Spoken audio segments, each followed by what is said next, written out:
But look, yeah. So look, back to Studio A. Is it Studio A, Mark? We're in. We're always in Studio A. Studio A, the premiere. Yeah, and we're with Darren Barden. Barden, yeah. Sorry, I had a bit of a splutter there, and I saw you on another pod. I think I might have saw you in another pod, and I started to research you a little bit. Yeah. And you've got a fascinating story. You've got, your best-selling author. Yep. Which is Let's Get to the Best Bits, is it? Let's skip to the good bits. Good bits. So apologies. Yeah, that's all right. And it's a story, and we'll get into that if you don't mind talking about that. It's quite a horrendous story that you weren't even. I keep things away from Mark until we're on the day, don't we? And when I told you some of the story, you were like, "What? Yeah, what's all that about? What's all that about?" I said we got to hear this. But first of all, before we get into who you are, what you do, and where you come from, we'd always start with something that might be doing someone's head in today. I mean, we talk about anything at the beginning. I've moaned about McDonald's, Costa Coffee, Starbucks, you name it. But we normally start. Is there anything doing your head in, Mark? Yeah, there is. Yeah. Well, I'm actually intrigued on your take on this, right? Do you know what's doing my head in, right? You remember this when you was younger, right? What is it now, right? That when you go to a shop or you get your shopping delivered by Tesco's, whoever it is, right? Have you ever checked out that there's hardly any time left before the food expires? Yeah. Like, so I'll get a week's shopping in, right? So I get my shopping on a Friday night or Saturday morning, right? Get the whole lot in, and I think, oh, that's good. I've planned Monday night, Tuesday night, Wednesday night. I know what's going on. By Wednesday night, the whole lot's in the bin because it's all out of date. And I think, and I tell you what, it makes me laugh. You've got to go to the back, Mark, the back shelf. Yeah, but if you're ordering it online, that's it, isn't it? But the amount of times it turns up online, and you get like a bit of fruit or something, and I think, I've been done. Yeah, because it expires tomorrow, and I wanted that Monday night, not fucking Sunday night. Do you know what I mean? I've got to tell you, it's actually funny because we was talking about that recently. I used to have a mobile fruit and veg round with a guy my mum knew, so I used to go and do that. And we used to sell sacks of potatoes, and like £52 of potatoes is what people used to buy. So my mum would buy a sack of potatoes, and that would last a week and a half, 2 weeks. Well, you can't get them lasting beyond a few days now. Potatoes. No, you're right, though. You're right because I used to go down to the shops before the big Tesco's and all that. We used to go to the different bakers, the fishmongers and the greengrocers, and potatoes last. And if they had a little bit of a thing, you just picked it off, chucked it in the pan. Didn't you? But the skins used to be like heavy duty, didn't they? On the potatoes, now it's like even the big potatoes are like new potatoes. Yeah, it's like mad. Yeah, so that sort of does my nut in as well. Actually. I think it does, and I think I'll tell you what. I remember. I think my dad was telling me some time ago. He said that the reason it is because it could be just one thing. Say you got a sandwich, an expiry date, you get home and you go, oh my God, it goes off tonight. Yeah. You know what I mean, right? And what it is, something in that sandwich expires, and it's because either all of it or part of it has come from abroad. Yeah. And if you think about it, right, if that was grown, put together, packaged, shipped, you've lost 3-4 days already, right? Yeah. Then it lands over here on a plane. Then it's put in a fridge and all the rest of it. By the time it gets to us on the shelf, you've got 3 days left. And that's what it is. My mum and dad used to have a place in Italy, so they lived out there for a while and all.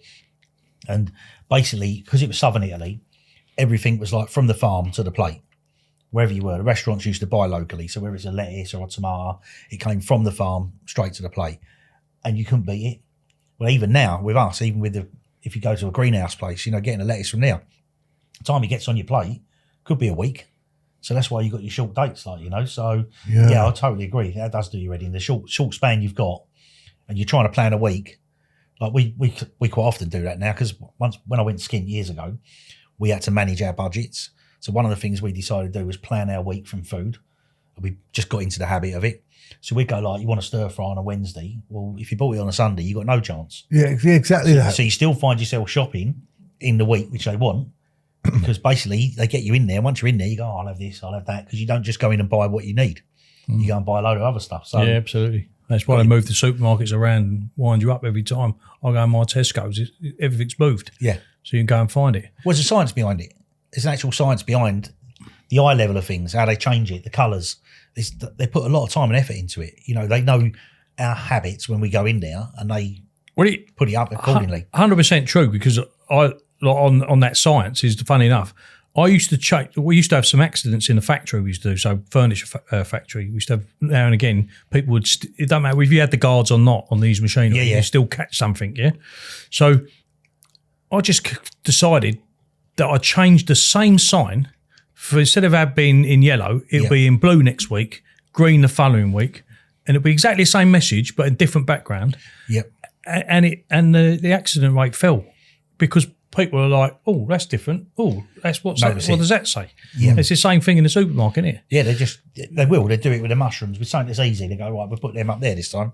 And then what you're doing, you're looking for them. Yeah. So you're seeing other things. You think, I have something else. Yeah. Oh, that's handy. I didn't see that there. So, yeah. But what is anything in particular doing your nutting? Other than the big national stuff, yeah, I mean, listen, still middle lane drivers for me. It's just, I'm on the road a lot, and that just drives me bloody insane. I think I'm one of them.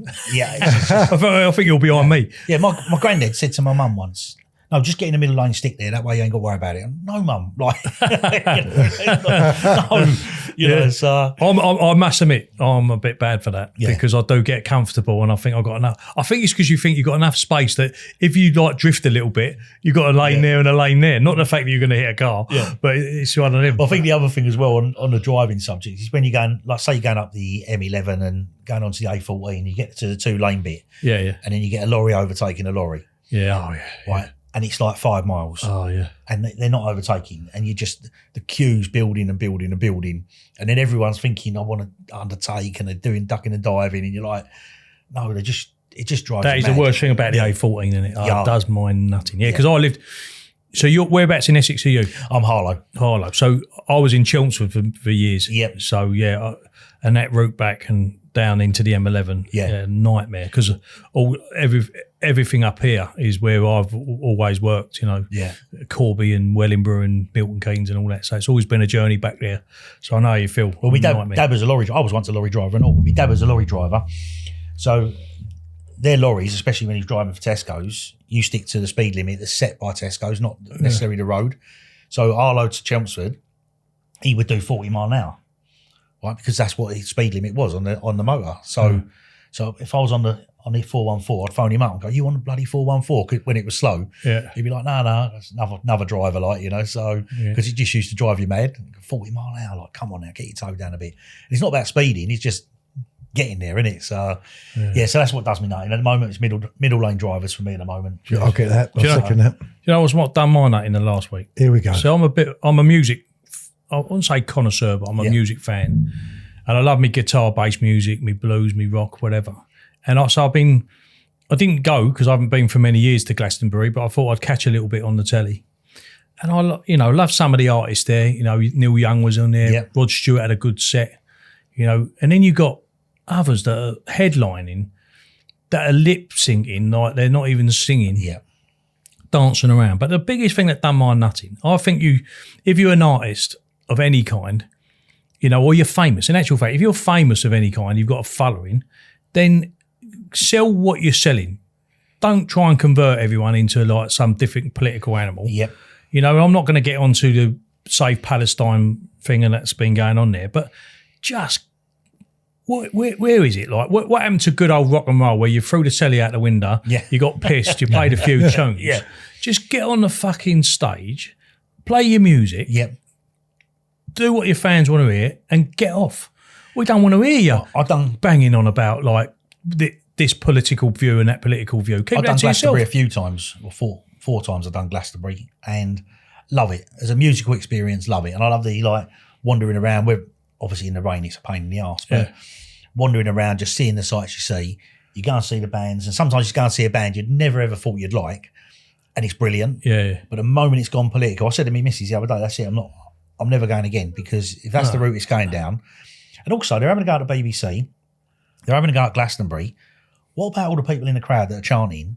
I bet half of them don't even believe they don't know that. It's the generation of like, we know everything but know nothing. They see a little bit of news, false news, or a little bit of a snippet of the truth on a TikTok video, which is about 3 seconds long, and they now believe that the world is going crazy. Rather than actually going in and doing the research. And as I say, I don't know who's right or wrong. I don't get involved in the politics of it. But what I do say is that just, it's a bit like that with football and where sport's gone with political things, isn't it? Like just get on and play your game and get off. Yeah. Don't do this, don't do that. If you've got a view on something, keep it to yourself. And I think that's probably where Gary Lineker's like. I love Gary Lineker. Yeah, I like his podcast. I liked him on Match of the Day. There was a little bit of great anchor, but. Do you know what? Shut up about your political thoughts. Don't need to get involved. Yeah, and the new man on the block, Gary Neville, was getting on board a little bit in the past, and you think just keep it down. I think he wound it back a bit. Yeah, wind your neck in and get on with it. So while we're on the subject of football, then who are we all supporting in the room? Just in case got to walk out or anything. Yeah, you might have to. Yeah, I'm West Ham. West Ham. Yeah, West Ham. I'm not. I'm a Liverpool fan. I'm Chelsea, mate. So that's a good combination. So we're talking. But yeah, that's. I don't know how they're doing in the world. I've seen them win a couple of things. They won in the World 4-1 the other night. So yeah, we had a disaster game, the one before it. But yeah, it's one of those cups, isn't it? You like. It's the end of the season. You've got the England games coming up, and you're just like, why? Why are we doing it? I like the idea in theory of what it is coming into, but I don't think it should be as big. But the other thing is, I don't understand how it even works. I mean, I don't understand that. No disrespect, but Man City and Chelsea are actually in it. Shouldn't it be? Was that because of last year or the year before? I think it was. I don't even know. How it works, to be honest. He qualified for it. Yeah. So I don't know, but it's here to say. I think Mr. Wenger wants to see like a World Cup every year, doesn't he? Yeah. So they were sort of fighting for that European Super League, weren't they? At one point, which obviously I'm glad they haven't gone ahead with it. It would have been great for a time, but you imagine all the little clubs that would have gone out.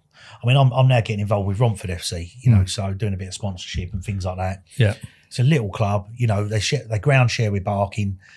And I want to help them because that's where real football is for me. As much as I love me Chelsea, and we can talk about all the money and all the rest of it, but that's where it's all born from. Sunday league into the sort of semi-professional game. Yeah. Their wage bill for the week, it's probably going to touch upwards of about 800 quid, which in that area, maybe even £1,000. That's big money even at that level. No, it is, yeah. But some players are getting that a minute. I've done. Sorry, I was with Braintree, so I sponsored Braintree. Well, the company was working with Dunmo. We sponsored Braintree, so I understand. I was involved at that level. I really like it, And we work with a company called Rolls for Goals. So I'll give a shout out to Nicola there. Who does what we try and do is she tries to get people into construction. Yeah, and she takes some of them semi-pro players. Because what I didn't realise until I got involved with Braintree was that when the manager leaves, he goes sometimes with the players.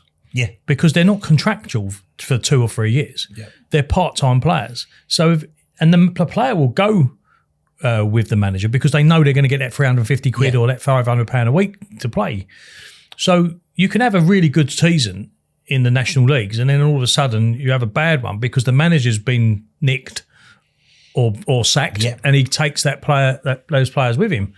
So what we're trying to do is those part-time players, if you can keep them employed locally and then encourage sponsors into that club, and they can be employed by that local club, they're more likely to stay with that club as long as they can. But it also it's livening up trying to get some social values going for customers, and into working with the communities and, getting back into, social values is a big buzzword at the moment, isn't it, with companies.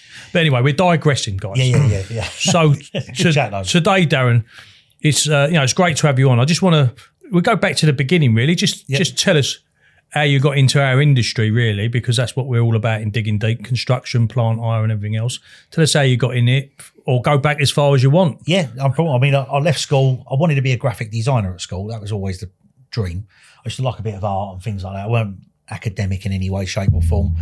But I sort of fell into sign writing when it used to be with a brush. Yeah. So I fell into sign writing at a company, and off the back of that, then we were on site fitting signs, digging holes, climbing ladders, and all that sort of stuff. And that was my first sort of experience with the construction industry. So although I weren't in construction, I was certainly involved on the site side of things. Done that for many years. Done a stint sort of lorry driving, van driving, and then I got involved in sales. And it was off the back of being involved in sales that I started supplying the construction industry. So whether it be PPE, whether it been scaffolding equipment, which I've done for a while and all. And now with Hilti, it's the power tools. So for many, many years, I've been in and around the construction industry, and I love it. I absolutely love it. It's, for me, it's a strange industry in the sense of it's come on leaps and bounds, you know, in many, many areas, but it's so dated and out of date in other areas. And that's the sort of stuff I want to work on, which we can get into at a later point. But yeah, so my history of the industry, especially the last sort of 10 years, has been tool hire. Yeah. So, and that's the bit I enjoy. It's quite a niche market, you know, it's incestuous, you know, a bit like a lot of industries where one guy leave this company, goes to that company, goes to that company. Everyone knows everyone, and they just ship around the industry, but they stay within the industry. And I quite like that as well, you know. So, you know, you say something to one bloke, and you know, for well, that's gone round in no time at all. But you can use it to your advantage if you can. If you want to spread a message, you know, not enough companies do. You know who to tell a secret to. Absolutely. Yeah. You go, Do you remember that? Don't tell anyone. Yeah, don't tell anyone. The best thing you can say to them. Mark said to me about something personal once. He said, I said, Mark, you're going to, I rang him up. I was at an event. I rang him up. I said, Mark, you're going to come and work for me again? He goes, well, I can't at the moment. Something's happened. Don't tell anyone. Yeah. But something's happened. And I can't do it because of this. And then I went back to the table. And I think it was Ian Wilson I was with at the table from Costain. And he said, did you get hold of Mark? Did you ask him? It'd be good for you to get him back. And I said, I did. He said, but he's got a problem. He goes, oh, is it that problem? and another bloke at the table said, oh, was that one? So he'd said that to everyone around the table. He's a typical that kind of guy. But nothing wrong with that. No. Funny enough, right, I'm just going to go back to a couple of questions that I had for Mark last week, actually. I think it's relevant. Because how long have you been in sales then? On and off, pretty much 30 years. Right. So what you know, let me just say, if you were starting off today in your career then, is there anything you would say to yourself or a bit of advice you would give to yourself to cut out some of the noise that you would that you've learned? Yeah, from a sales point of view, whatever industry you're in, is to don't take it personally, which I've been guilty of. I'm not saying I'm perfect in this sense. I've 100% been guilty of it, but try not to take it personally is the first thing. But build your brand, build your personal brand, you know, build your network around you as an individual, because the one thing in sales is as old as the hills is people buy from people. And you can do all the AI and all the internet stuff you want to do.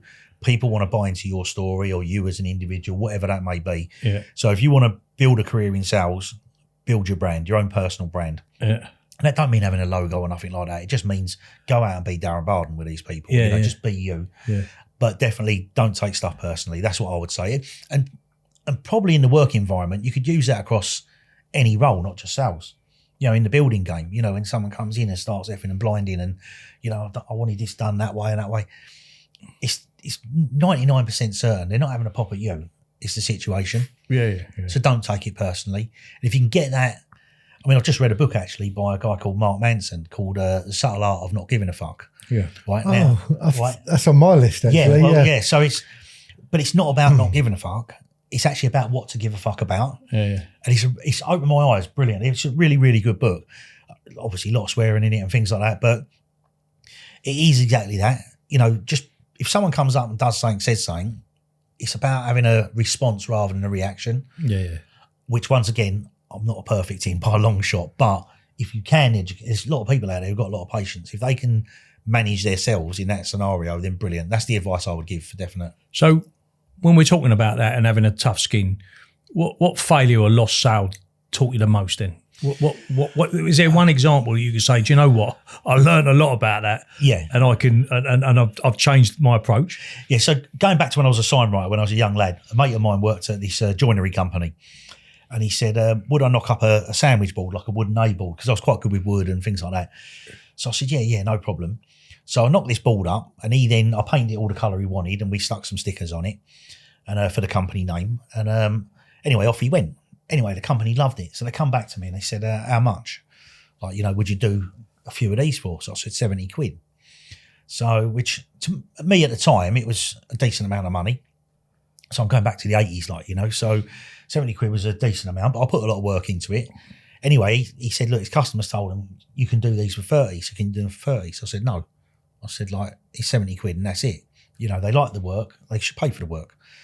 So he said, listen, they've just no. So I said, all right, tough. Anyway, that was Cafe Rouge that went global with the businesses, all because I wouldn't cut my price. I could have had one outside every single store, wherever they were.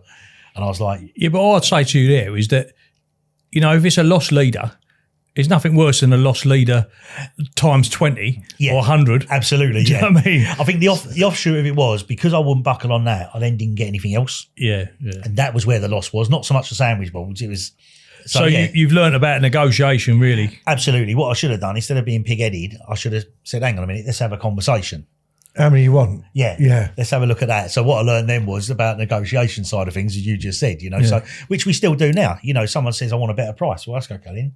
You buy 1 or 10 of them. Yeah, you know? exactly. Yeah. You do it out of habit now. So back then I didn't. So if Cafe Rouge is listening, is there a way in? Saturday cut? Is there a what? Do they want a Hilty drill? Yeah. Oh, no, if they're listening, can I have my ball back? I never ever got it back. So just keeping on the sales theme before we moved on, is it, you know, because this was one of the questions I asked Mark last week as well. It was like, you know, what's the best sales approach you've ever seen that, like, either been sold to you or one of your team members have seen that's got you thought that was really good? That was, you know, is there anything that stands out in mind? Oh, 100%. I used to work for a company called All Signs up in Doncaster, and Stuart Turner, the MD there, he was brilliant. He was a fantastic salesman, right? And I was quite new to proper sales at the time. I'd done the odd job here and there, but they had a real structure about things. And he used to come out with you a few times, see the customers. And I can't remember this. It was an underpinning company. We went to see him, and I was trying to get all the safety sign business off them. Back then, we used to carry a briefcase. So you go in, sat down, and my briefcase was up. And I started chatting to the fella, and he said, well, listen, if you're cheap enough, I'll use you. So my governor sat there, and he said, right, so what you're saying is, if we do these at less than you're paying now, you're going to give us an order. And he went, yeah. So as I'm sitting there, bearing in mind this was my big opportunity, my governor's just slammed my briefcase down, put his down. He said, come on, let's go. And the bloke went, what? We haven't had a chat about your signs. He said, no. You said if we were cheap enough, you'd give us an order. He said, so that's it. He said, but I don't know what materials you're using. He said, well, no, you didn't say that. You said, if you're cheap enough, you get the order. And we went. I'm sitting there going, fucking, you're joking, aren't you? We faxed in the prices, order, because when we used to have faxes. And following day, first order. And then they kept on ordering. He was just brilliant. He had the confidence to be able to go, no, you said this. And he knew human nature meant the guy wouldn't go back on it. Yeah. You know, so he couldn't go back on it because he said, no, you get the right price, I'll give you the order. Yeah. There you go, great, mate. isn't it? Yeah, it was simple. Simple, So but simple. effective. It was the best move ever. You know what I mean? I think confidence is, you know, you've got to be confident in what you're selling. That it's the quality, isn't it? That is that you know, look, Stella Artois, isn't it? You know, refreshingly expensive. It's not, that's our price range. Yeah, they're playing. You know, you're going to pay another £2 a pint, but that's what you're going to get. What it is. And I think that's where you got to be. I'm always up against inferior product. Yep. That's cheaper, and you know, but it's not the role. You know, you want the job to do the job, then you got to buy the product and pay the price. But having the confidence is a main thing. Talking about confidence, right? This is a really quick story, right? Because as you asked that question, it just reminded me. This is probably one of the funniest sales approaches I've ever seen, right? I was only little. I must have been about 13 with mum on holiday with mum and dad. To tell you where I was down in Miami, down in Florida there. And I see this geezer walking around, and I could see him like pointing and chatting to people and that, right? And then he's sending them off somewhere. Do you know what I mean? He's come up to my mum and dad and gone. Literally, he goes, "All right, mate, you ready?" And my dad's gone, "Ready for what?" Like, and he's gone, "We're going now." Right, but what going where? What are we doing? And he goes, and then you just get into it a little bit. He goes, oh, he said X amount of feet in the air, wind through your hair. You ready? Well, that's going. I don't know what you're on about. He goes, Carl, come along.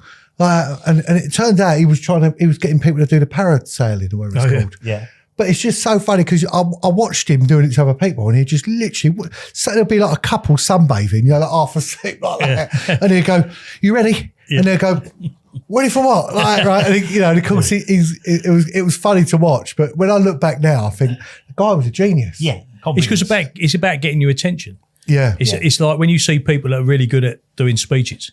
One guy starts off by saying, look, you've got to have a trigger to capture the audience. So if I'm standing here saying, how you doing? My name's Mark Kennedy, and today we're going to talk about that. You're already on your phone, aren't you? Because you know why you're here.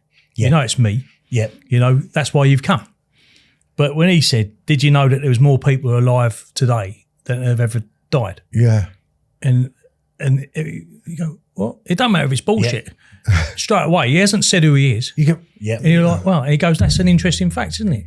Is it true or isn't it true? The fact is you're now tuned in. And it's about that trigger, isn't it? That thing getting... Well, one of the things is when you're doing that is actually asking a question. Like, so you walk on stage and you've got an audience in front of you, whether it's 10 people or 100 people, you go out and you ask an obvious question. Like, so, right, okay, it's 100 people in the room, right? Like, would you like to be a millionaire? Right? It's completely irrelevant to your subject you're talking about. Would you like to be a millionaire? Put your hands up if you want to be a millionaire. Well, there's going to be very few people that don't put their hands up, right? So then you ask something that's a little bit closer to the mark. In that case, then put your hand. What you've actually done there, you've engaged with them already. Yeah. So you've already got them actually following your lead. And the important part is when you do that as well is actually ask a question. If you say, right, put your hands up if, right, people are already putting their hands up, right? You haven't even asked the question. So you got to say, like, put your hands up if. So you go, if you could do this, or, put your hands up. So then, and you also signal with your hand up, you get that engagement going. And it's a tough ask. It's a tough ask. Comedians are brilliant at it. That's what they do naturally. Yeah. They go out and they've got to have an immediate impact. Yeah. Absolutely. They've got to do it. And in sales, you've got to do it. I sat with a guy at a solar panel company years and years ago, and he said, I fucking hate reps. I said, oh, right, okay then, mate. I said, how do you sell your solar panels like, He said, well, I won't have a fucking rep, will I? I said, I know. I said, but how do you sell them? He said, it's me, innit? I said, oh, right. I said, how'd you do it? So he said, well, I'll get on the phone and I'll speak to people. And basically, that's what a rep's doing, mate. So you're the rep. Yeah. So do you hate yourself for doing that? It's right, though, isn't it? Yeah. And you get it all the time. Oh, I don't like fucking reps. It goes back to the days of like double glazing the insurance sales, that stuff where there was all the tricks and things like that. You just can't do that anymore. People are too clued up on it. You've got to be, number one, you've got to be genuine as a human when you go in there. So be yourself is the first thing. And one of the hardest things to do is the follow up. So if you say you're going to do something, do it. Mm-hmm. Even if it goes wrong or it's not correct or whatever, you've done it. Yeah. And there's a lot of credibility to come from that in most walks of life, whether it's building game or not. If you say you're going to put this here and build it there, then do it. Right? If it's not correct, you can work with it. But if you haven't done it, it's a problem. Yeah. Well, look, I mean, we're going to touch on a subject that's open. We've discussed a few times on the pod. We've had Steve Kerslake on. We've talked about mental health. I've been on his podcast. Steve's brilliant. And I'm not going to be cruel about saying it's a buzzword, but people do use that sometimes to their advantage. But you've got a story, that you'll tell us about hopefully now that has got a real impactful mental health story to it, really, and from beginning to end, and what you've gone through. And I'm not saying that people should be listening saying, well, your problem's not as big as Darren's, get over Absolutely it. not, But hopefully, your book seems to be with regards to that you've got somewhere at the end of your journey, and there is a way through some of these issues. But, forgive me if I'm wrong, but your story starts basically by someone trying to murder you, really. Yeah. A random was it random? But you tell me, a stabbing, and then how you've had to recover with that. I mean, just tell us how that started and all about that. Yeah, so it's a Monday night. I used to have two jobs. So we were skinning at the time, so I'd work during the day. Then at night, I'd deliver newspapers to the paper shops.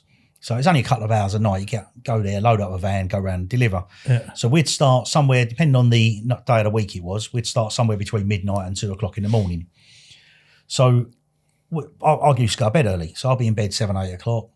So my wife was up one night. She's like, my son's teething, he's 1 year old. So she takes him in another room because obviously I'm trying to get asleep because I've got to get up early. Then there's a knock at the door. Monday night, midnight. So I've jumped out of bed. We didn't have mobile phones then, or if we did, it weren't like sewn to the side of us like they are now. So I've jumped out of bed in my pants, run down the stairs and opened the door. So it's at this point, as I've opened it, there's two blokes stood there. And as I looked out, the one to my right looked past the other one and just nodded. And at that point, they just surged forward. And I can remember having my hands out in front of me. And then as I got my hands out in front of me, at some point, I was back into a sort of a fetal position on the floor. I can just feel my head going bang, bang like this, backwards and forwards, as they were, I thought, pounding my head, like beating me up. So I don't know what point I went to the ground. It may have been straight away, it may have been a couple of seconds, I don't know. But all of a sudden it stopped, and they just stopped. And then they walked away. Like no words. There was no words ever spoken other than me screaming, police, fire, ambulance, anything like, So no words were ever spoken to me, and off they went. I don't know how I did it, but I shut the front door, shut it round, and then I started crawling through my house to my phone, because back then we had a phone with a dial on it, like, picked up with a lead attached. So as I've called through and I've dialed 999 and just gone like police, fire, ambulance, whatever. And it's at this point, my wife's now realised it's not some nutcase at the door screaming for help, it was me. So I've then asked for the police and all the rest of it. She's then come down the stairs with my 1-year-old, and basically what she's doing in barefoot, because this is midnight, she's now walking through my blood, not knowing. And she's just seen me sitting at the end of the front room, like bleeding to death. So she's let out this scream and then just come and sat on the settee, like with a 1-year-old, like with George. So, and I'm just sitting there, and that's it. We just sat there a little bit numb, like, so I couldn't tell you how long. Like I say, some of the details are still quite sketchy. But I remember at one point, so I've got 7 serious stab wounds in my skull. You got how many? Right? 7. There's 7 wounds, but basically the knives, so they attacked me with 3 knives, right? Which means one of them had a knife in each hand, right? So just going for it with knives. Once again, I didn't know this at the time, but what I did know was the blood was just pouring down out of my head, down my face. So I was doing this. So my 1-year-old sitting on my wife's lap has gone, boo, like he thinks I'm playing peekaboo.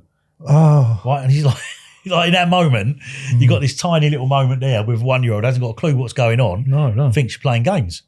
So it was, it's a nice little moment to look back on in that scenario. But yeah, so at this point I'm sitting there, and then the police turn up. Oh, in the middle of all that, I've decided I need to phone my mum and dad.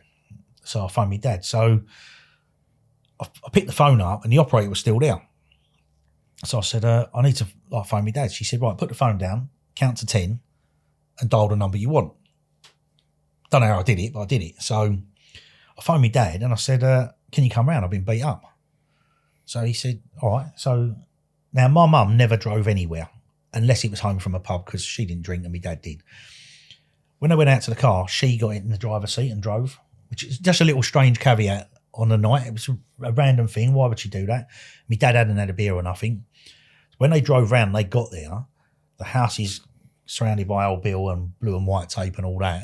So I've got all the house surrounded with police. You got my mum and dad turned up, and instead at this point, the ambulance hasn't got there. It's a Monday night at midnight. How fucking busy can you be? Like, you know what I mean? We got an ambulance station in the town. Like, you know what I mean? So, so anyway, eventually the ambulance people come in, they turn up. There was basically they used a Stanley knife on me. But what they do, they put 2 blades in the Stanley knife. They separate it with a match so it can't be sewn up. And that went across my chest. But lucky enough, it just scratched me rather than actually went in. But it went in this end, but they snapped the blade off in my ear. Like I never knew that. So that's why they separate the 2 blades? Yeah. So you got nothing to sew? You can't sew it up because it just bring the wound together like that, and the skin will pop out. So, yeah, so it's a real difficult one to deal with. I mean, modern technology now is probably different, but yeah, back then that was the case. Wow. So, but they broke the blade off. So as the ambulance men have come in, they've spotted the corner of the blade that had snapped off on me. And they're like, all of a sudden, everyone's panicking. I'm still bleeding to death at the back of the room here, right? But the old Bill like, oh, stop there. Did you bring that in? Like, they're like, what? So ambulance men want to get through to you. So the whole time I remember the police kept going, Darren, who drives a red car? Darren, who's in the red car? What is it about the red car? Darren. And they mention your name all the time. It's Darren this, Darren that, question after question after question. And all I was worried about was going back to work. I thought I was going to be late for work. So obviously I didn't know the state I was in. So I kept going on the old bill, like basically, fuck the red car, like someone needs to phone me governor. So in the end, my dad the copper went up to me dad and said, do me a favour, can you phone his governor and just tell him he won't be in work because he's getting on our nerves down there. That's all I was worried about, was being late for work. Yeah. So, so anyway, the ambulance started sort of treating the immediate ones. The one on my back, you could put your hand in it. Like literally, went right down. Like literally, you could put your whole hand in the wound on my back. Wow. But it just, I couldn't tell you what organs it missed, but it was close to a couple of major organs in there as it went through. In sort of under and through past my shoulder blade, under that way. So, so there was some serious wounds in my head. There's a 2-inch gash I got on the back of the head here, and there's lots of small ones. But the wounds in my head were where I was stabbed in the same place more than once. So whatever blade they had, although it was one wound, it could have been 10 stabs because it was just like literally stabbing. They were doing this like frenzied. In my legs, across my back, obviously my back. Where they hit me in the legs with a knife, although it weren't a massive cut, my legs all went swollen with a bruising and all that where they hit it so hard. So basically I ended up with cuts and wounds all over me, so and I was just sitting there, ambulance were treating them. There was a funny moment as well. You will notice I do try and see a funny aspect of certain things. I was going to say that it's just amazing how when we talk sum up later is how you've have you made a positive or negative into a positive with the baby and what you're going to tell me now. Yeah, well this ambulance guys, there's a massive cut down here, down the front of my shin. They're like, look, we're not going to touch it, we're just going to bandage it up. So obviously I ain't got a clue, so they bandaged all my leg up, put me on the metal frame, and then as they're wheeling me out, I then spotted what I thought was a cricket bat that I'd been beaten up with, like a small cricket bat, was actually an 18-inch meat cleaver in a cardboard and cling film holster, which they hadn't used on me, but they'd obviously dropped it and left it behind. Bloody hell. So it's this point I'm going, I've been fucking stabbed. I was just shouting, I've been fucking stabbed. And so I'm now, like, this is the point I realised. But when we got to the hospital, they went, right, the ambulance guys told the doctors, like, that shin cut's really bad. So they undone the bandage quickly, wiped it, and it weren't even a cut. It's basically where the blood had dripped on it and just dried. Right. So the doctors just slaughtered the ambulance drivers because they basically taped up a bit of dry blood on the machine. That's all they'd done. So so that was sort of funny as well. I'd love to speak to the ambulance drivers about that actually. But they were probably pissed off because you annoyed them halfway through their cup of tea. Yeah, exactly. When they turned up on the exactly. Yeah, could have bowled the kettle away. You know what I mean? Jesus Christ, everyone else. But so okay, that's happened to you. Yeah. How do you first of all evaluate what's happened to you? How does that sink in, and what happened next? Well, first of all, the bit that shocks me more than anything with all of it, other than getting knocked on the door and getting stabbed 20 odd times, is actually no pain. Yeah, right? the adrenaline. Yeah. No pain at all. Right. So if you stub your toe on a table, you'll go through like 7 emotions. The human body goes through, so your human brain goes through 7 emotions. So like you got anger, you got pain, you got, hurt, all those sort of emotions. And it's the same if you have a car crash. You go through this same process. But one of those is obviously the adrenaline that kicks in. And so adrenaline can be, when you stub your toe, could be a split second adrenaline. If you have a car crash, it can be a couple of hours or a week or whatever. Well, what I didn't know at the time, obviously, that can last up to 2 or 3 weeks. So by the time my adrenaline had gone, the pain would have subsided anyway. So that was one thing I hadn't planned for. I mean, when the stitches started drying and the wounds, you had a bit of pain or aching in that sense, but it weren't a painful experience from an actual wound point of view. Right. So that was one of the things that surprised me. Letting it sink in, I think clearly because of the depression later on, which we'll get onto, is I don't think he ever did until I had went through the suicide thoughts and things like that. I don't think at any point I really understood what happened. So I don't think it had sunk in. Do you know why? No, I don't. I think it's... Because it says in your book, it says that still unsolved. Yeah, absolutely, yeah. So you don't know if it was a mistaken identity or someone really... Yeah, well, what we do know is CID came to us within about 3 days, and Mick Clark, Copper, he was brilliant actually, and he said, listen, he said basically, they've got their informants and all that out there and things like that.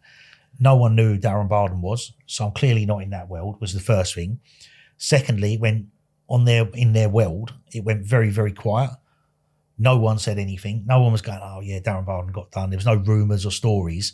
And what he said was, chances are, he said, this is a firm from East London somewhere, come out of London, probably been paid 50 quid a bloke to turn someone over. They've got the wrong bloke. So it's gone very quiet out there. It's gone very quiet because they're not going to get any more work if people find out they've cocked up. So he said, you're just going to have to put it down as a bad day at the office. And that's literally what I said within 3 days. That's unbelievable, isn't it? Yeah. So bad day at the office. Yeah, and that's how he sort of went with it. But I've done all the usual. When I went through my nutty process with it, I thought I was invincible for a while. I'd be driving down the road, police car coming the other way, so I'd take my seatbelt off. Go on, arrest me. It was nuts. It was just stupid things like that I was doing. So you just because you think, well, why have you survived? Is that the reason? Well, I don't know. I just had this mentality of I was suddenly some sort of invincible person. Yeah. And obviously I was angry as well, but I had nowhere to direct the anger. And I think that's where a lot of the depression came from later on. Because you don't know who's done it, do you? No. So, or why? There was no. I mean, over the course of the next year, there was a few things that happened away from me that suddenly the old Bill were like, they came and spoke to me and said, hang on, we think this may have been connected. Then they'd investigate, and then it had nothing to do with me, so it carried on. So what was the stages then of emotion that you've gone through to, what was the first thing you hit? Obviously, when you must have been hit with shock first, and then once you get over that, what's the stages that you went through? I think numbness is how I describe it for quite a long period, because you ain't got a clue what's going on. Yeah. It's just, it's a random moment in the middle of the night, and then every event around it. And I think probably the worst people who are affected by it is definitely my wife Wendy and my mum and dad. I think they probably felt it 100 times more than me, because I was just in it in the moment, because it was me that had been attacked, and they witnessed the fallout from it. So they had to see me sitting there crying my eyes out when shit was happening, and things like that. And whereas to me, that was just another emotion. Whereas to them, they're watching someone's broken me. Not only that, without knowing your wife, and is I would presume that one part of her thought process was that you're not telling her the truth. 100%. I was going to say that. Yeah. That was one of the things, and I'll tell you a quick story. Right? I went to a house party a couple of months after. Right, might have even been 6 months, 9 months, whatever it was.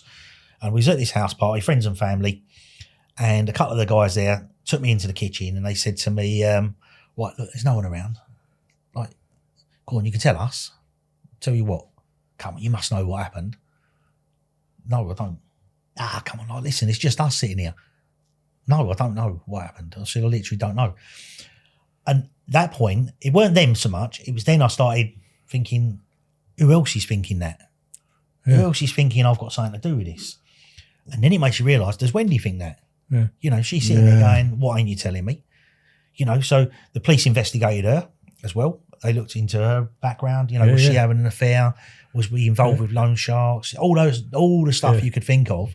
And so she was going through it as well, while she's watching me fall apart as well, So that suspicion about my character was probably one of the hardest things, because that was sustained over a long period.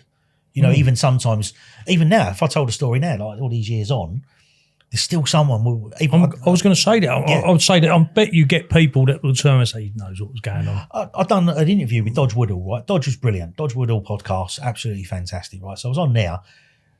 I encourage people to go on there and read. You ain't got to listen to me podcast. I mean, obviously Dodge won't like me saying that, but you listen to podcasts if you want. But read the comments, right? And this is the mentality of people, right? They've heard my story and they've put on there, he's obviously a drug dealer, right?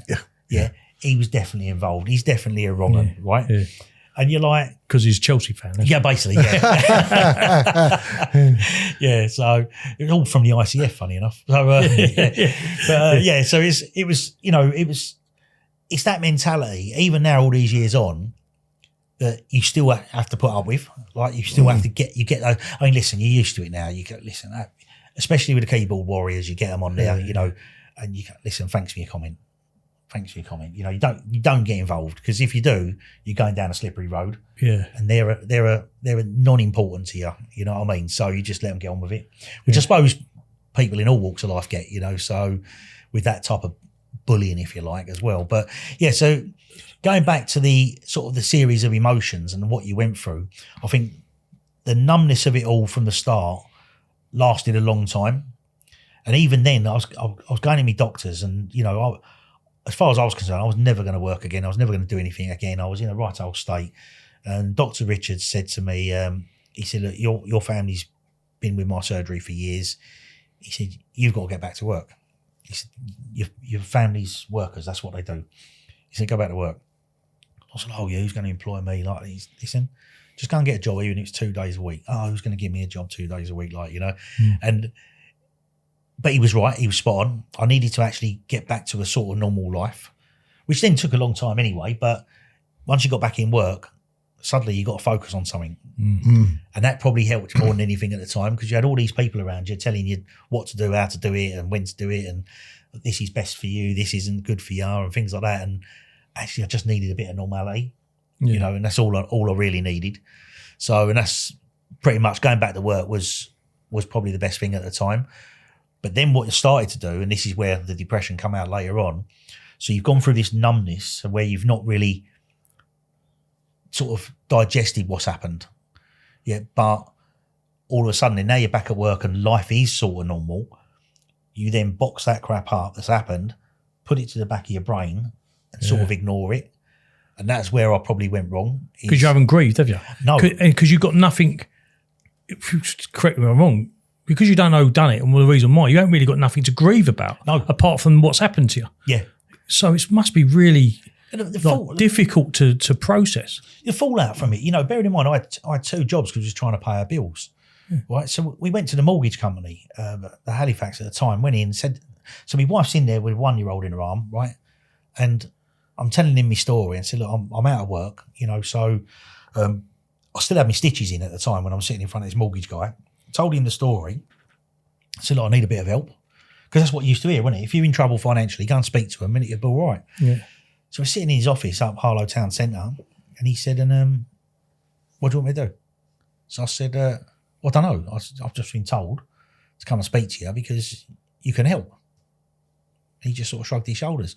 So Wendy started crying. She walked out of the office. So with George, I'm like, what? I mean, I don't know about banking. I don't know about mortgages. I don't know what you can and can't do. So anyway, I didn't come out of there. That got dealt with because I got involved with victim support. They knew people at senior level in a lot of organisations. And anyway, the guy got moved on. They had a new manager come in who invited me in. And he said, straight away, he said, listen, sorry to hear what's happened to you with us and the story. Can you give me £1 a month? So I said, yeah. He said, right, do £1 a month. He said, when you're ready, come and see me and we'll sort out the next one. And that's all you wanted. That's all you needed at the time. Forget they had no interest on, they froze the interest, done all that.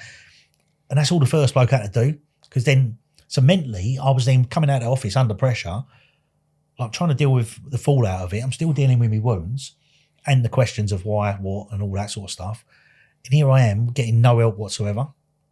You know, and it was the same over. I went to the council and said, look, I weren't paying my mortgage. I said, they're going to probably take the house away at some point and join the list. You know, so everywhere you went, there was no help. Same story, wasn't it? Yeah, it's like, and that was probably the hardest part. But then you're probably building up anger from that. So the anger of the attack was then superseded by the anger of the relevant organisations. You know, no one actually saying, listen, come here, we'll sort you out. And no one did. You know, no one done it, like, you know what I mean? So, and that was the hard part as well, because then you're forced to work.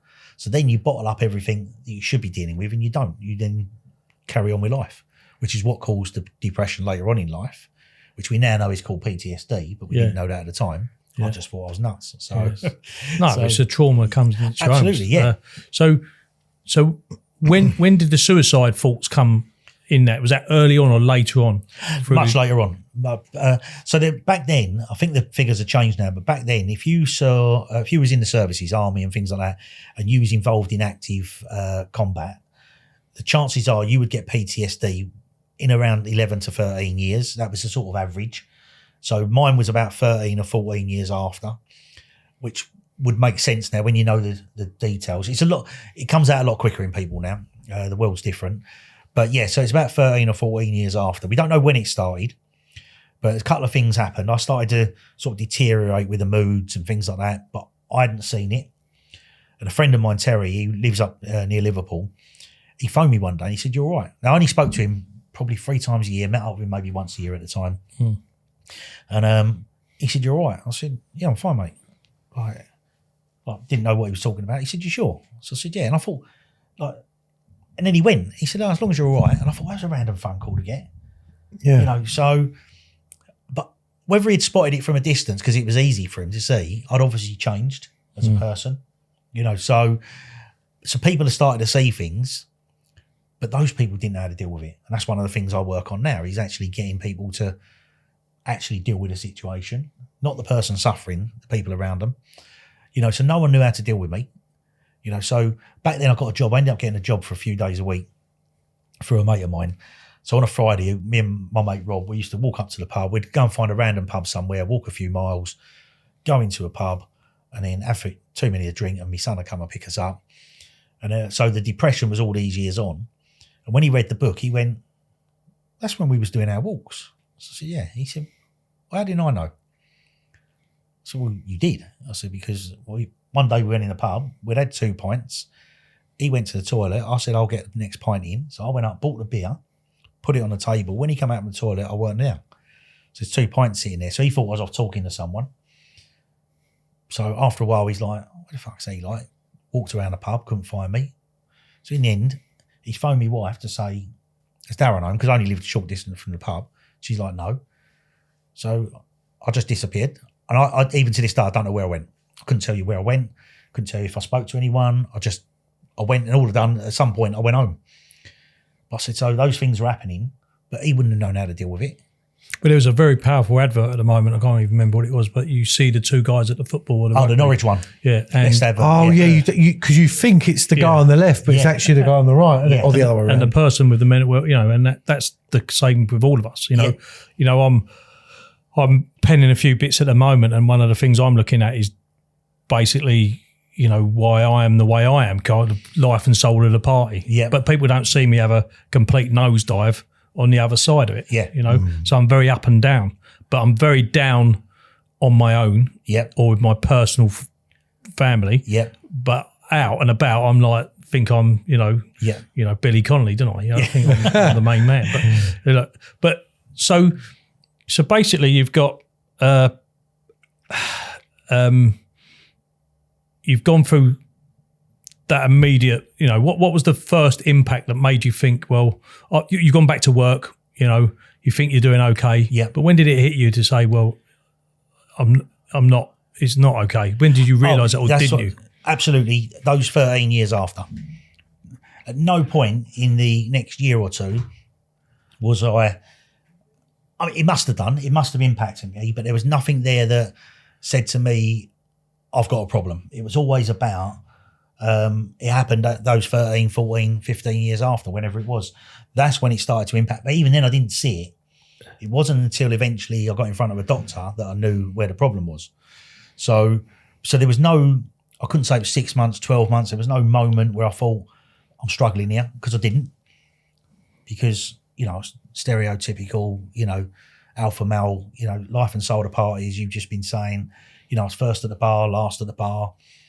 The outside world didn't know, so that was fine. So there's obviously not a problem. But how was you like at home though? Oh, absolute wreck in a lot of cases. Probably not a wreck in those first few years.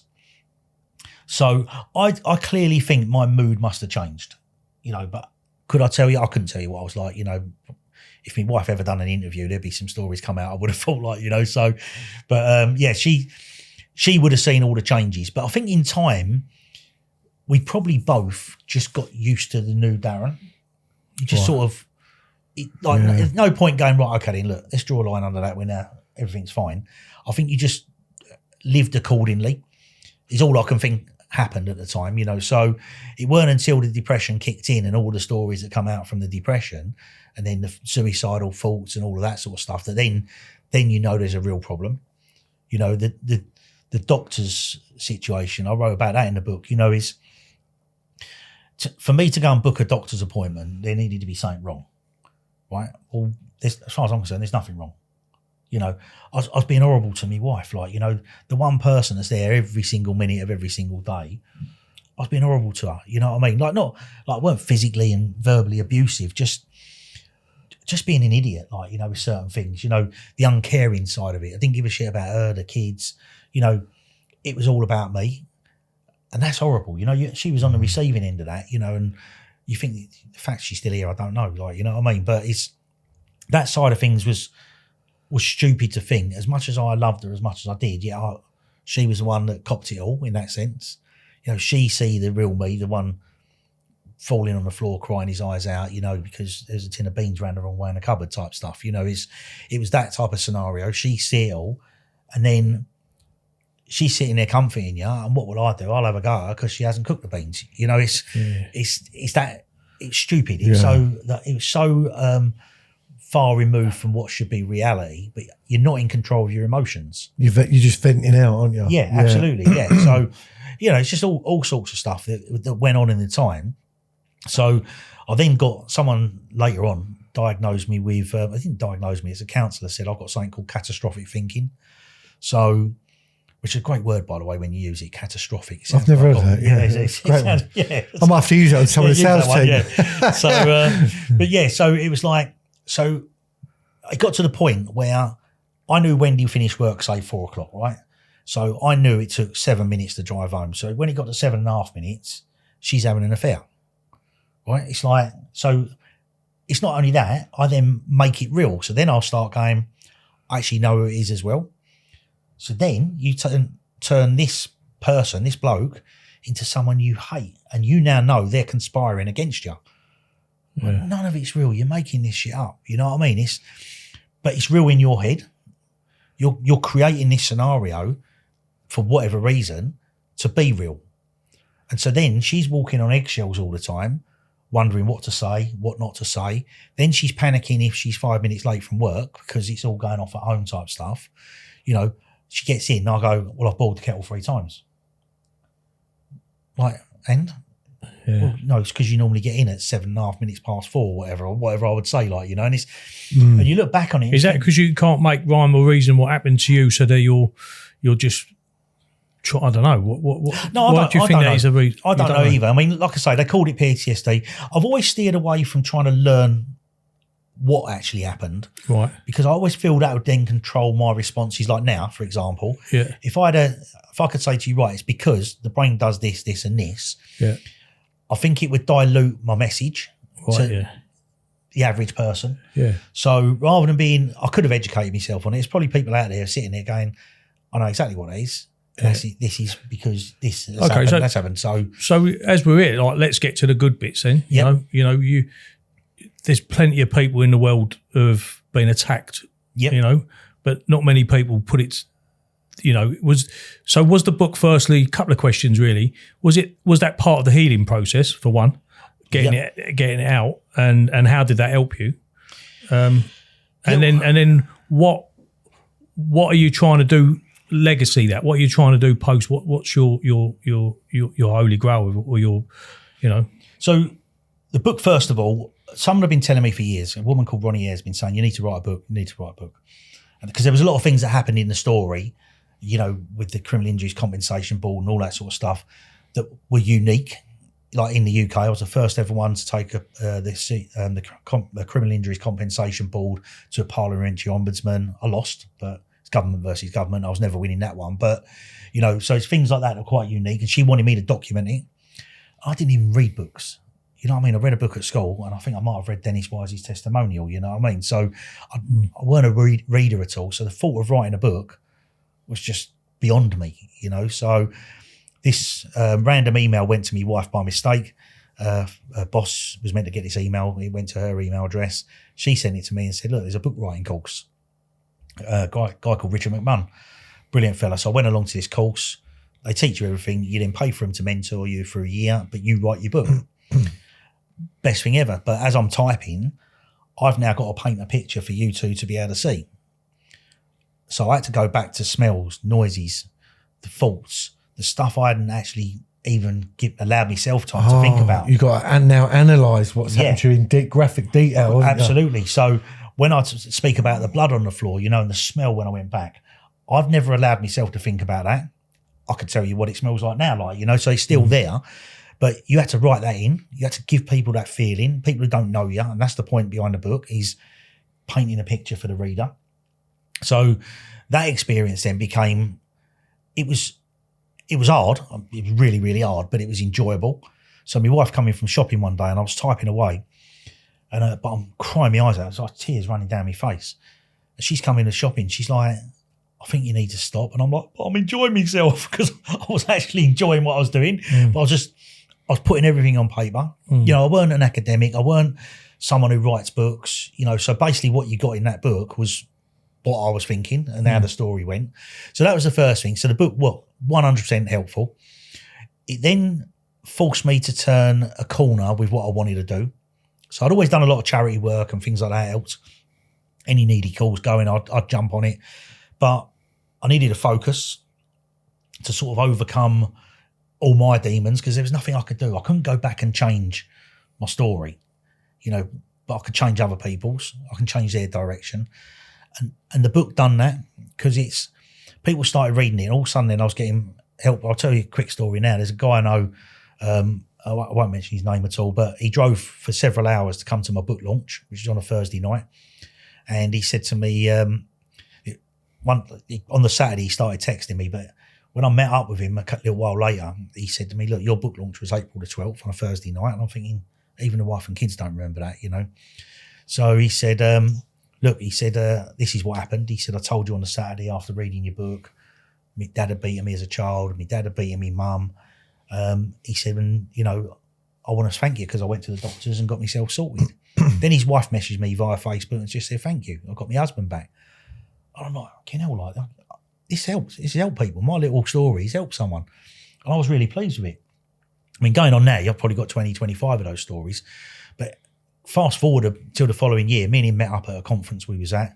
He come over and hugged me and he said, Darren, he said, I've got to tell you my story. I said, no, mate. I said, look, you've already told me your story. He said, no, I need to tell you the real story. So I said, go on then, mate. He said, well, your book launch was April the 12th. I told you I was beaten by my dad, my mum. I said, yeah. He said, the bit I didn't tell you was, that Thursday night, he said, I'd written my suicide notes to my wife and kids. I had a stash of booze, a stash of drugs, and I was ending my life that weekend. And then I read your book. And I was like, fuck. Right? And wow, now, saved a life. Me and him now know, whenever we see each other and we speak sort of good half a dozen, 10 times a year, we know the story. And it's like, so I now see him on Facebook out with the kids, fishing, holidays and all that sort of stuff. I'm thinking, how different it could have been for him. And it was that point then, and probably inadvertently, he has helped me do what I do, because it wasn't about me and my book and my story. It was the timing. It was the fact that a bloke went, listen, I'll sit in the shower and cry my eyes out, and all of a sudden it empowered other people, other blokes to go, actually, you know what, I've done that. It weren't because of a stabbing, it was because my missus left me, or actually I've knocked a credit card people. It doesn't matter what the reason is, and it's not necessarily about my story. It's actually about, we can be vulnerable as blokes. Yeah, it is. It isn't. Yeah. But the tools that we've talked about of the trade, if you like, the fact that you've written the story and you've documented it gives you the opportunity to then go on and tell people firsthand what you've experienced. And without writing it, you probably wouldn't sit here today, to be honest with you. You'd probably be talking about it in the pub, maybe to one or two people. So what are you doing now? Obviously, you're still with Hilti. You continue to work that. Is there any? Are you getting more involved with companies on support of or individuals? Or what are you doing at the moment? Yeah. So basically, we formed a company a couple of years ago called iTalk. Okay. So the idea is, iTalk can go into any industry, any sector at all, but we're focusing on the construction industry. In 2022, there was 749 suicides in the construction industry. Yeah. Right? When they talk about 2 a day, it's 3 a day. Yeah. Right. So, and that's the ones we know about, and that's the ones that are directly linked. If I took my own life now, because I work for Hilti, I don't work in the construction industry. Yeah. I work for a power tool company. Yeah. So Manufacturing. so mine wouldn't be included. So the figure's got to be way more than that. Yeah. Right? There's people out there who probably tell you an exact figure, right? But they're saying 749. Now, nearly all of those are preventable, right? And one of the things that I'm passionate about is prevention over the cure. And there's thousands of charities out there doing some fantastic work, right? You know, helping blokes out with mental health, I talk about it from a bloke's point of view. It's not to say women don't have mental health issues. It's just that that's the story I know. Yeah. So that's the sort of demographic I want to help first and foremost. And construction is an area I know. I know the people in it. I know the blokes in it. So that's what I want to help. So that side of things then is we take iTalk, but it's all about prevention rather than cure. And part of that prevention is getting people to open up in the first place.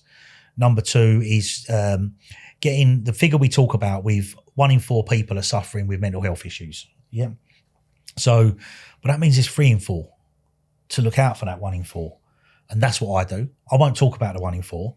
And one of the things I don't say to people, we all know speaking up is the best form of the cure. You know, it'll help you no end. But that was the last thing I was going to do when I was struggling. I weren't going to tell anybody that I'm crying in the shower. I weren't going to tell anybody I'm struggling financially. You know, all of those things, that's the last thing I'm going to open up about. So I won't force that on people. You can talk about it because it works, but people don't do it.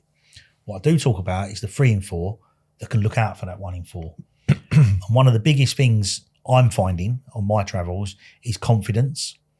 So when you see a bloke say there's half a dozen of you at work, you'll get on and, you know, you're in a WhatsApp chat, like in a group, and you maybe meet at the pub every other week on a Friday, and all of a sudden Dave, he's not in the chat anymore. He's not putting the laughing faces in. He then don't turn up for the beer. He don't answer the messages. And everyone's sitting there going, oh, miserable bastard, like, you know, fuck him, you know. Yeah, we've all been there and done that. Yeah. You know, so, and it's like, you need someone, just one in that group to go, hang on a minute, shouldn't we find out? If he's all right. If he's all right. Right? Shouldn't we, I'll tell you what, let's give him a call. Let's go around his house if you can, like, you know. So, and that's what I want to focus on. But some people haven't got the confidence to do that, especially blokes. We haven't got to go, you're all right, mate, you know, and ask them again and again, you know, listen, is there anything you want to talk about? Because we're sometimes a little bit backward at that, and we're better now than we've ever been, but that's still a massive factor. So I focus on giving people those confidence, you know. And we're better probably because we're a little bit older.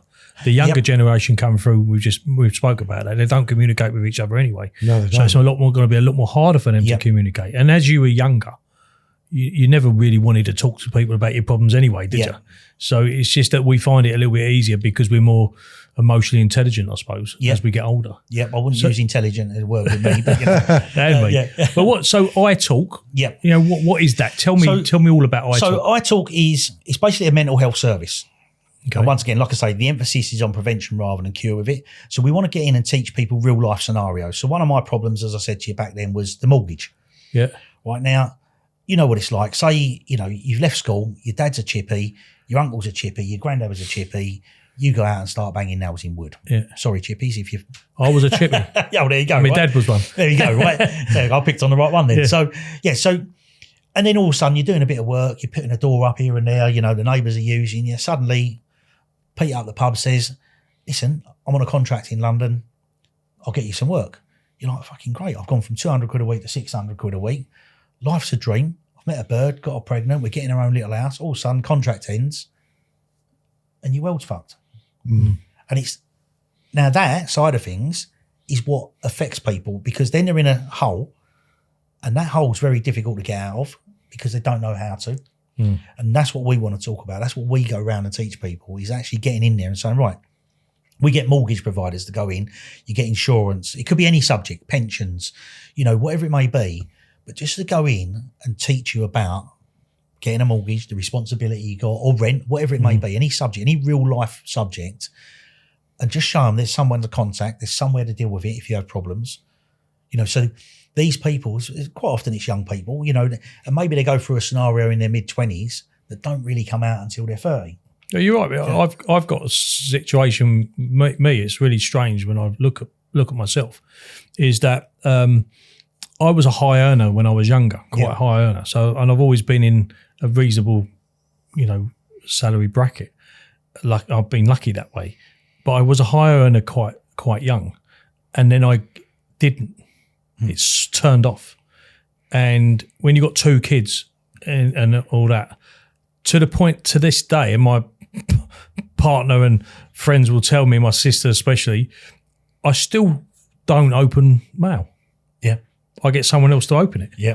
It's almost as if a mental block has told me that everything I get through the post is bad news. It's a bill. Yeah. And I won't be able to cope with it, even though I will be able to cope with it. And it's probably not even, all my bills are direct debit now, aren't they? And I don't really see it coming out. So, but yeah, it's getting, you don't realise these things until you get older. That's the trouble, is it? Until you start looking back and you start thinking, God, that's why I was affected. And this is the advice I want to share with people, is that using the financial, right? So your problem could be drink, could be drugs, could be gambling, it could be any manner of things, right?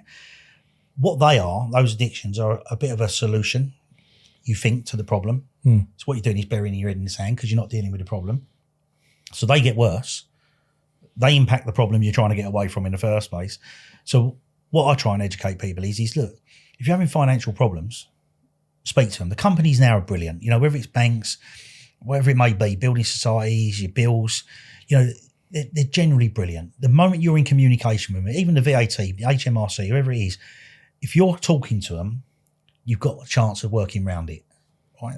So, but when you don't and you're burying your head in the sand, you end up like you and me, where every letter I opened was someone threatening me some legal behaviour, you know, because we lost absolutely everything. So every letter was a solicitor's letter. Every letter was a demand for money. So in the end, I done exactly what you did. I didn't open envelopes because there's no point. They just blended in with all the others. And if I can educate people now to say, listen, open the very first envelope, speak to the very first person you got the problem with, and see how you get on. Because then, if you then say, right, okay, listen, I've defaulted on my rent, right? I'll just give someone advice now. They have to pay their rent quarterly. So it's for a shop. They're giving the guy $6,000 a quarter, and he didn't have $6,000. So all he done, he just sent him free. So the landlord's got the $3,000 and gone, what are you fucking playing at? So I said, well, no, what you should have done was spoke to him. Right? He ain't going to be happy, but nothing's going to change. He can't suddenly go, well, you've got to give me $6,000. He can say it all he wants. If you ain't got it, but if you'd have spoken to him, at least you've got a little bit of time on your hands to work with it. And that's the big issue. If me and you had opened those envelopes and phoned the companies and dealt with them, probably back then maybe things were different, but life would have been a lot easier. You wouldn't have absolutely the a lot pressure. easier, but you don't. But you're talking about mental health, aren't we? Yeah. And that word mental is the block, isn't it? It's like you the things that are really simple and have simple solutions are massive things, aren't they, to try and overcome. And that support, when you get that support, you realise that further, like you have, obviously further on, you've gone through a massive journey to get to a point where you go, do you know what, it was really simple, but when you were talking about it, when you were going through it, I bet it wasn't simple, was it? No way, no. It's the hardest thing ever, you know what I mean? Not paying your bills. You know, we was going from credit card to credit card to credit card, you know, overdraft just kept going up and up and up. And in amongst all of that, by the way, I was trying to live a life like I was Billy Big Balls. You know, and I weren't even paying me like food. There's times when we gave the kids dinner, and then what we had was a fish finger sandwich between us because we didn't have money for us to eat. And you know, like you're going to your kids, like, oh, make sure you eat up. We was desperate for them not to eat all the dinner. That's a bit of mine, But so going back to iTalk, the idea is that it teaches people real life experience. Right. Yes, we do the mental health training. Yes, we do the suicide prevention training, all of that sort of stuff as well. But it's about real life, and it's also about the guys on the ground. And what we also do is a subscription-based service. So the companies pay us per person per month. So the people that get access to it work for the company or subbies of the company, whatever agreement we come to with them. But you couldn't just go and download it and have it yourself for free. Right. And one of the reasons I've done that is it needs to be sustainable. And anything that's free isn't necessarily sustainable. And also it becomes a bit of a burden because I need to pay my bills as well. So it's not about me making money out of it. It's actually making sure it goes on long after I've gone. It continues and there's a legacy, So and what is it? Is it a website you go to? Yeah, so basically what will happen is the... What is the website, by the way? We'll put all the details on the bottom of the, the links at the bottom of the podcast. You can go on there. We'll put a link to your book on Amazon and all that for you. You know, Brilliant. so we can go out and do that. It's iTalkMH.com is the website. We're just upgrading that at the moment. It's still there. You can see all the bits and pieces on there. But then it's really about the companies and the construction companies at the moment. So if they are in construction and they want me to come in, then let's have a conversation. What I don't want to do is go, right, this is the price list. This is what you're going to pay. Yeah. You know, we've got some major players in the construction industry who are actually going, you know what, let's do this. Right, so I won't give you the name, but one of the biggest in the world construction company. I went and spoke to one of their site directors about a year or so ago, and I made a figure up, by the way, when I spoke to him, and he said, "How much is this going to cost me?" I said, "Well, for this region, about 10 grand a month." I just made the figure up, right? And he went, "I'll put more than that in a skip." And I was like, you know what? That's the mentality of this. They're throwing 10 grand a month. Like I say, the figure was just a made up figure, so he probably weren't putting 10 grand in. It was just the significance of it. Yeah, but he showed the flippancy of like the answer. Yeah, they're throwing money away. Health and safety, they're going overboard on. Yeah. So, you know, you certainly wouldn't be putting a fag button down on a site anymore. You know what I mean? You're sweeping up the dust or you're using vacuums and things like that. So health and safety's gone that far. But to spend a few quid on mental health for your staff, it's like, let them sort it out themselves. It's not our problem. And that's what I want to change. So it's about cultural transformation in the construction industry. That's what I want to bring about. Yeah. So if I can bring it, it's turning, but there's a lot of tick box stuff going on. Yeah, there is, yeah. They go, and I've heard. Yeah, we need you to come in so I can tick a box and you can go. Yeah. Absolutely. And I heard a senior person actually say this out loud, that they said, we give this charity some money. We give them the money. So we're doing enough. But you get that from you also get that from our generation. Unfortunately, you know, I can even hear my mum say it. You know, that, and they're still in that mindset. A lot of people are saying, "Well, it weren't called mental health then. There's a label for everything." You know, we were told just to get up and get on with it, and that's the mentality that we've got to try and change, isn't it, within the industry, to say, look, not everyone can do that. Yeah, and this is why I talk about cultural transformation. Right, there's plenty of people, including our generation as well, that will take it on board and are taking it on board now, but their hands are tied. And one of the things I want to bring about is when they're planning these projects, the big developers are going, right, we're going to spend 25 million on building this building here. Like, you know, you talk about health and safety and they'll build all that in because there's a law there that says if you don't, you've got corporate manslaughter, right? But they're not building it in to look after people mentally. And so one of the things I want to try and get to at some stage, Steve Kerslake does this really well. He wants it brought into law within the HSE so that if it's a reportable incident, brilliant. And Steve's going to carry on with that as much as he can. There's also a new BSI suicide prevention standard coming out. So there'll be a British standard for suicide prevention. And we're hoping off the back of that, there'll be a subsection which will be construction based. Yeah. Which will be fantastic as well. So, but it's bringing around that, building it in to what goes on, because it's a known fact that if you've got appreciated staff at your relevant level, whether you're a young apprentice or, you know, you're project manager or whatever it is, if you've got appreciated staff, that person, they feel appreciated, they're up to 25% more productive. So when you go back to the people who are going to pay for this service and say, listen, it'll increase your productivity, and what does that do? Increases your bottom line. Sick days go down. Right, so you haven't got him going, I can't be asked today. Because you're investing in the people, you're making them feel appreciated, they will be asked. But do you feel, you know, I'm going to be controversial here, because yeah. we need to be sometimes. Do you feel that the way that construction is, there's a lot of subcontract, a lot of false unemployment still out there, you know, as in CIS kind of payments, that you can't get that consistency because tomorrow I'm letting you go because I don't need you anymore. And then you're back to square one trying having to find that. We get that where in our industry that we're very much into operated plant over the years. And it's getting a little bit better, but the majority is still self-employed guys. Yeah. And how do you get that consistency? So how's a company trying to balance that good mental health practices with that situation? So there's a few things. So most importantly, when say, whether it's me or a charity, whoever it may be, going into work with them, you know, whether it be mates in mine, construction, sport, the work Steve does is just phenomenal. I absolutely love the bloke, right? So when you go in, your company showing, not just going, oh, we give Steve £100 a month, right? Yeah. We done our bit. Yeah. No, we're going to get Steve in, we're going to do this, we're going to give you the training, we're going to show that we're investing in you. Right? There's the first bit of balancing. It's not a perfect system. You know, you're not going to be able to go in and suddenly go, you can throw all the money you want at it. There's going to be some dickhead on site who don't care. Yeah. And he don't care if he loses a tool and goes and buys another one. It's coming off your bottom line. You know, traffic cones where they throw them in the skip because they don't want to tidy them up. You know, yeah, they're a few quid, but just throw it away. Not my money. Absolutely. You know, so culturally, this is why the transformation's got to come from the ground up as well as from the top down. You know, don't just be wasteful. Don't just have a little think about these things.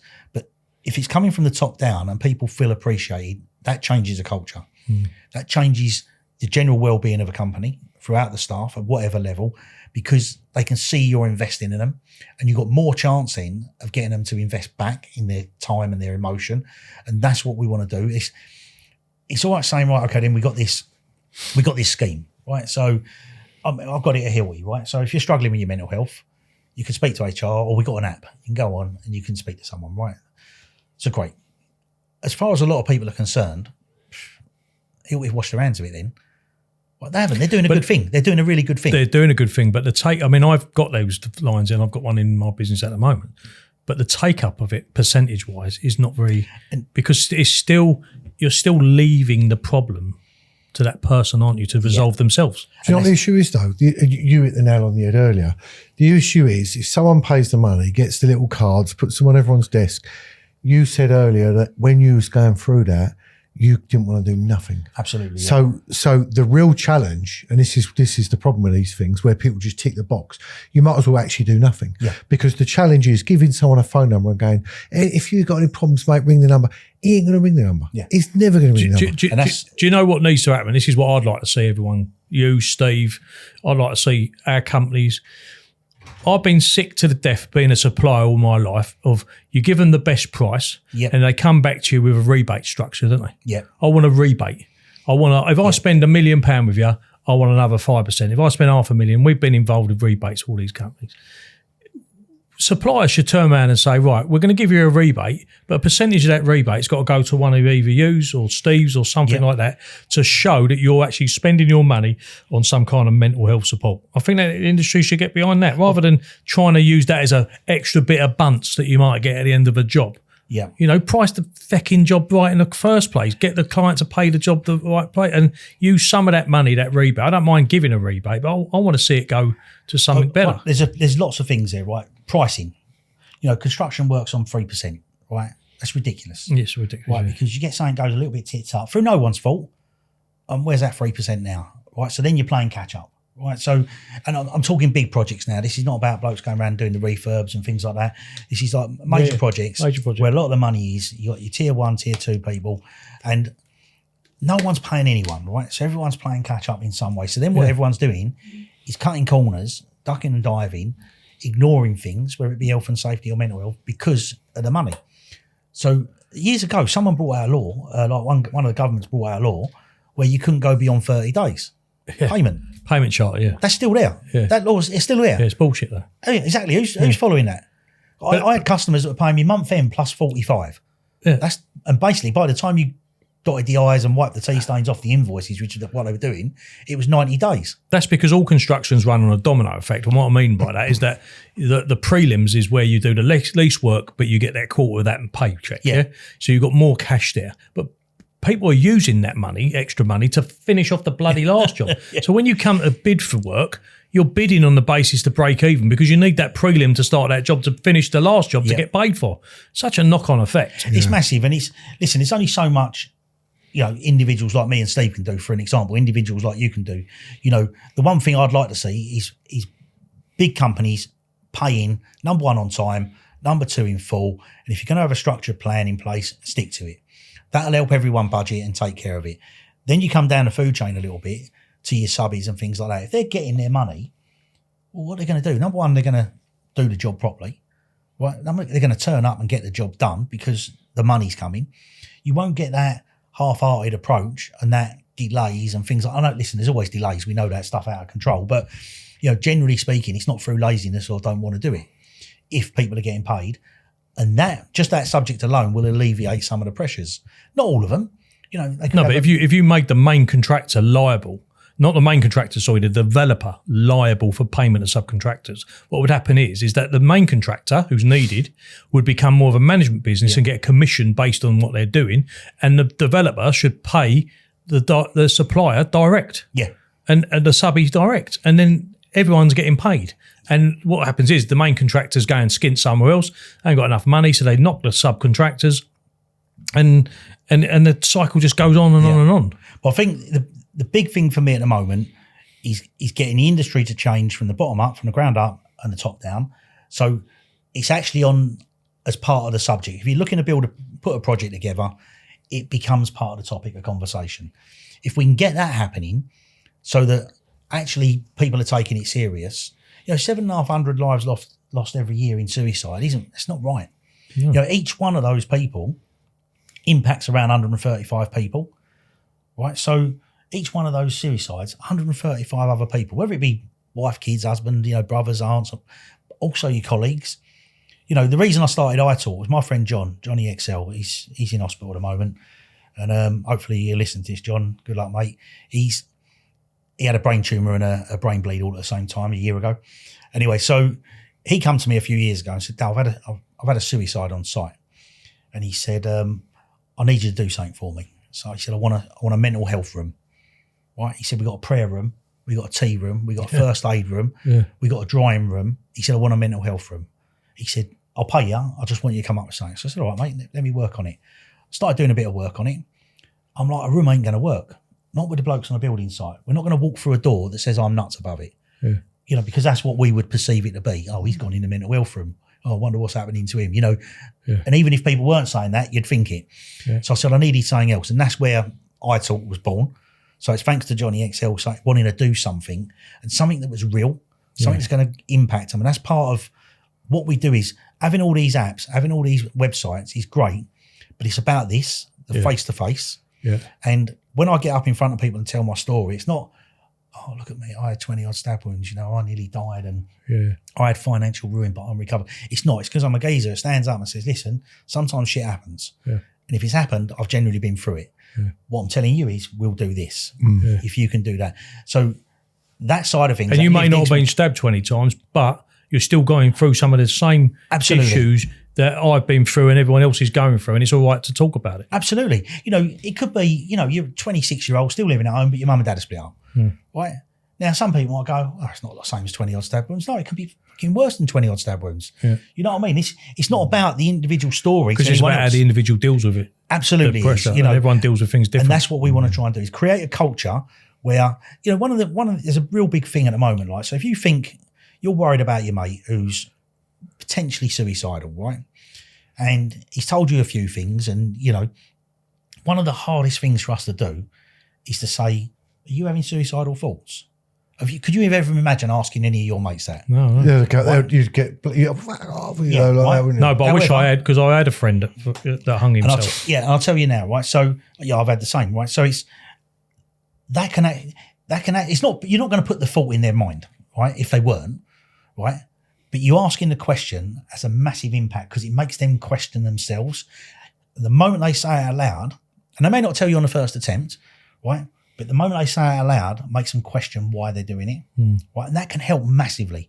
So one of the things we do with suicide prevention training is getting people to ask, are you suicidal? Sounds easy, it's just a few words, but it takes a lot of courage to ask that question. And answer it. And answer it as well, you know what I mean? So if we can get people doing this, just those tweaks, I can't save the old industry, I can't save the old world. If I can do my bit and bring about what I call cultural transformation in construction, I'd have done something. And when we talked about the legacy earlier, that's the legacy. If we can I work with a fantastic guy, Paul Vittles. His knowledge is second to none when it comes to this subject. You talk about 6,000 suicides in the UK every year. You go to America, just in construction alone, there's 6,000 suicides in America, right? We got 749. Now, I know they're a bigger country but still 6,000 lives lost that most were preventable. As are those over here. So Paul Vittles is there. He collates the data for me. His knowledge on the suicide prevention world is phenomenal. He's working on the British standard at the moment, suicide prevention for this country, which is going to be a game changer for all of us. So he's part of the team as well. And some of his training, he's going in there and just giving you that ability to be able to ask the question. You all right? Yeah, I'm fine, mate. Yeah. Listen, you're not like having troubles, are you? Thinking of suicide or anything like that? You know, that will stop them in their tracks. They're not going to go, if they say, no, you go, listen, you sure? You know where I am? Like, it's an easy conversation, but we haven't always got the balls to do it because it's a real fucking tough question to ask, you know? So I'm not expecting people to suddenly be able to go around asking all their mates, right, let's have a round up. Anyone thinking of suicide in here tonight? No, okay, then we're all right, let's get the next beer in. It ain't going to be like that. But if people start thinking about it in a real way, in real terms with the people around them, we should be able to take that 749 and get it turning around and heading towards zero. That would be my ultimate aim. If we can stop it going that way, I think my contribution, Steve Kerslake's contribution, Andy Stevens, you know, who's got the other podcast, people like that. If we can get that number turning around, it means our little bit that we've all done is contributing to that. And if more and more, if we can do it together, it'd be great. So more about collaboration rather than competition. There's a lot of charities out there, all fighting for the same pound. I was going to say that because I know that Steve's had some difficulty with one or two that, like, this is our playground. Yeah. And you just think, listening to you and when I listen to Steve, it's like you're all trying to work together as one because the message is, that's what it's really about, isn't it? It's got to be. It's just about the message, really. It's got to be about your motive for doing it, you know. So for me, I've used this, when I do my talks, one of the things I talk about, right? So my story was like a heavy anchor dragging behind me for years, just holding me back. You know, I couldn't move on from it. I allowed it to just hold me back the whole time. Now, I haven't gone back and changed my story, right? So I've still got the same story, but the anchor's no longer an anchor. It's the wind in my sails. So instead of holding me back and dragging along the seabed, it's now the thing that's taking me forward. It's the same story. Yeah, nice. Right? So you turn it around. You know, so it's now a positive. It's going back from taking a negative to a positive. You know, that's really, really important. Then you come up against people who are like-minded and want to do the same thing, but they're very protective over their little circle, over their little manor. Yeah, because they're trying to correct more. It's more about subscription or, you know, keeping everyone employed than actually what the message actually is. They get lost in that, and it becomes a bit more of a business than I'm not saying they don't support. I'm not saying that at all, and they don't do some good. But I do find it quite strange that there's infighting and territory and stuff like that, but not with you guys, obviously. But look, Steve, out of all the charities out there, I think, you know, there's many good charities and stuff I'd recommend. But I think Steve Kerslake with Construction Sport stands out, I think, head and shoulders above most of them because of how he's doing it as well. He's put a different slant on it. And that's the other thing as well, by the way, is it's no good us all doing the same thing. No. Because it's not working, because the numbers are going up. Yeah. So when I've had it several times now, that business model I've got is not going to work. Okay then. So what is? Well, he's doing a good job over there. Yeah, but the numbers are still going up. Right? He might be doing a fantastic job. So why not support me doing something different and trying to bring about change? If in 10 years' time it hasn't worked, at least we've given it a go. Because Steve's solutions through exercise, sport and stuff like that. Absolutely, and 50% of the world probably aren't interested in that, but they might be interested in what you're doing. Absolutely, yeah. You know, Steve's model for me is perfect. You know, it's getting in there. We got a one of the things we're going to do as well. We're going to be on site with a camera and asking people, "What's your story?" and just doing little 1-minute clips on site. We're trying to get a sponsor for that at the moment. We're working on something for that. And the talk, I've got a big talk I want to put on in London, whether it's going to be the back end of this year or start of next year. I watched a podcast with Bupa, you know, the healthcare people, Bupa, and they started calling it psychological health and safety as opposed to mental health. And I really like that. Yeah. Because we've got health and safety, which everyone's happy with, like whether you like it or not, it's actually, you know, you've got to put an emphasis on it. The moment you mention mental health, you can see people rolling their eyes. They're like, here we go again, like, you know, you can see it. Whereas I think if you change it slightly, which Bupa are doing, is psychological health and safety, I just feel like we can do something different with that. And listen, it may not work, but we've got to give it a go. It's got to give it, The situation's got to change. So wrapping up, because we're running out of a bit of time here, I don't need to give a message out to you to give a message out to the contractors, because what they've got to do is get on board, haven't they? They've Absolutely, got to get on board, and they've just got to look at themselves and stop trying to think, oh, we can do that internally all the time, what they do, and we're ticking a box. Like, get people that are dedicated and have gone through the experiences you have to get on board. But if there's a message that you want to put out to the normal guy on the street or the listener, is there anything you want to say to them? First and foremost, look out for your mates. Simple as that. Look out for your mates. Remember, if you're not having any troubles, you're one of the 3 in 4. So look out for your mates. Yeah. Because that'll help that 1 in 4. Yeah. Yeah. That's the big message for me. Yeah. Yeah. Not just construction here. Could be fireman. You could work in banking. Anyway, yeah. Absolutely. The message is the same for everyone. Yeah. Brilliant lot. Really appreciate you coming on. I think it's been one of the best we've had. It is, yeah. Been absolutely eye-opening. So, and it's great to see the passion you've got, as well as obviously the story, and great to see that you took the negatives that's happened to you, turned them into a positive, and you're doing great. And obviously you've already had results from people that you've empowered and changed their lives. You know, so I think it's been brilliant. One last thing then, and you can answer this more than anyone. You know, mental health issues don't just go, do they? No. That story that you tell is there every day, isn't it? Yeah, absolutely. Yeah. So I don't think what we're trying to say here, or what people are trying to say, is there's a solution. You take a pill and you're back to normal. Yeah, absolutely. It's an ongoing support mechanism that's needed, and by saying about it with your mates is probably the best way to support that, I think. So can I just add something? Sorry, of course. Now you mentioned that. There's an old adage where they say men don't talk, right? It's a fallacy. Men do talk, right? Over 95% of all male suicides, right? That's 95%. So that's nearly all male suicides. Each one of those suicides, they've spoken to an authority or an organisation in the prior 2 months to taking their own life. Really?